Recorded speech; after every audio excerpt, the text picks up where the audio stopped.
금주 원비톡은 제가 맡게 됐고요. 이어서 바로 진행하도록 하겠습니다. 플러터가 아무래도 관심이 더 많다 보니 그 관련된 콘텐츠를 한번 해볼까 생각해서 결정했습니다. 댓글들을 좀 봤거든요. 근데 역시 대부분의 개발자들이 생각하듯이 플러터에 대한 그 성능이나 안정성 쪽에서 이제 회의적인 시각들이 좀 있었고요. 그리고 뭐 다른 대안이 있다, 뭐 그런 얘기들도 있었습니다. 이런 내용들을 보고서 우리가 플러터를 적용한 지 1년이 됐는데 그 이후에 우리가 지금 잘 진행하고 있는지, 그리고 실패할 가능성이나 성공 가능성을 한번 검토해보는 시간을 가지려고 합니다. 플러터가 메이저 업데이트가 된 게 작년 초였거든요. 그때 이제 플러터 2.0이 나오면서 사실 대대적인 변화가 있었고요. 그때 대비 지금 깃허브의 스타 개수가 지속적으로 더 늘고 있습니다. 각도가 줄어들지 않았고요. 비교 대상은 리액트 네이티브인데 여전히 높은 인기를 구하고 있는 것 같습니다. 그리고 오른쪽은 스택 오버플로우의 질문 개수고요. 역시 가장 크로스 플랫폼 개발 툴에서는 가장 인기가 높은 게 확인이 됩니다. 장단점은 뭐 사실 뭐 여러분들이 많이 알고 계실 텐데 간단하게 짚고 가자면 가장 큰 장점입니다. 한번 작성하고 그 여러 플랫폼에서 사용할 수 있다. 이것들이 제일 가장 이것 때문에 플러터를 사용하게 되는데요. 그 반면에 이제 몇 가지 이제 단점들이 존재합니다. 새로운 랭귀지를 배워야 하고요. 그리고 UI 퍼포먼스가 네이티브 앱에 비해서 상대적으로 좀 떨어지는 면이 있습니다. 그리고 SDK가 너무 자주 바뀌는 경향이 있어요. 거의 2, 3개월만 지나도 옛날 SDK가 되는, 새로운 걸 계속 배워야 되는 그런 문제들이 있습니다. 그리고 그 잦은 업데이트에 따라서 예상할 수 없는 버그들이 계속 생겨나고요. 하지만 멀티 플랫폼을 지원한다는 게 가장 큰 장점이고요. 지원하는 플랫폼을 한번 정리를 해봤습니다. 모바일 앱은 뭐 당연히 되는 거고, 웹은 아시는 분은 아시겠지만 웹도 상당히 잘 지원합니다. 그리고 데스크탑 애플리케이션은 요즘은 사실 사용 빈도가 많이 줄었는데요. 그래도 필요하다면 작성할 수 있는 수준입니다. 사실 맥OS는 베타하고요. 윈도우즈는 최근에서야 좀 사용할 수 있을 정도로 된 것 같습니다. 그리고 작년에 토요타에서 엠퍼테인먼트 시스템을 플러터로 개발한다고 발표를 했었는데요. 그로 인해서 이제 인베디드 디바이스에도 장착이 가능합니다.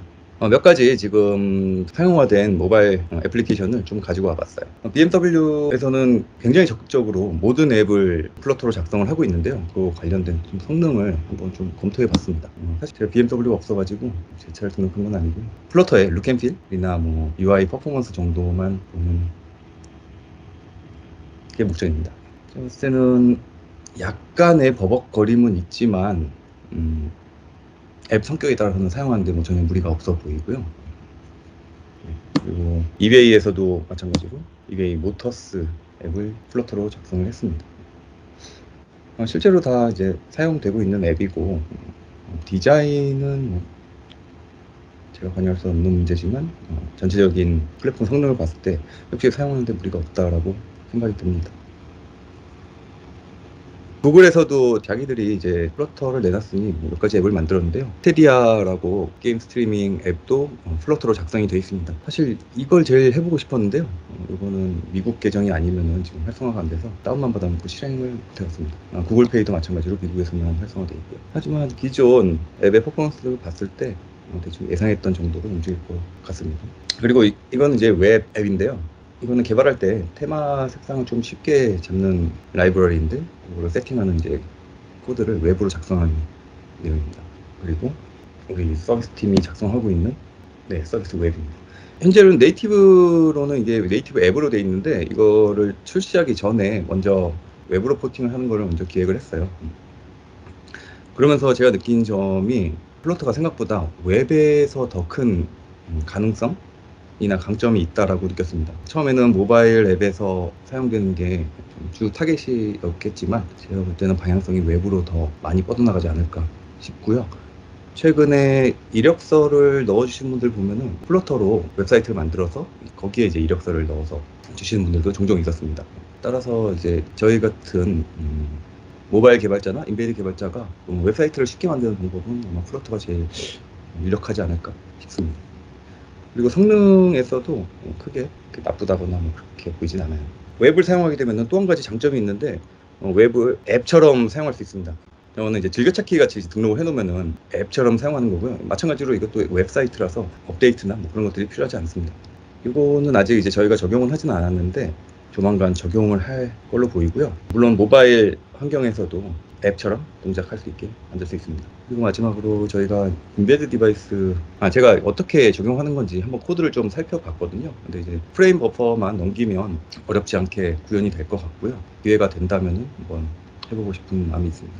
사실 여러 플랫폼에서 돌아간다는 것 자체가 가장 큰 장점인데, 아까 말했듯이 이제 단점들을 짚어보자면 UI 퍼포먼스가 상대적으로 좀 안 좋습니다. 안 좋기는.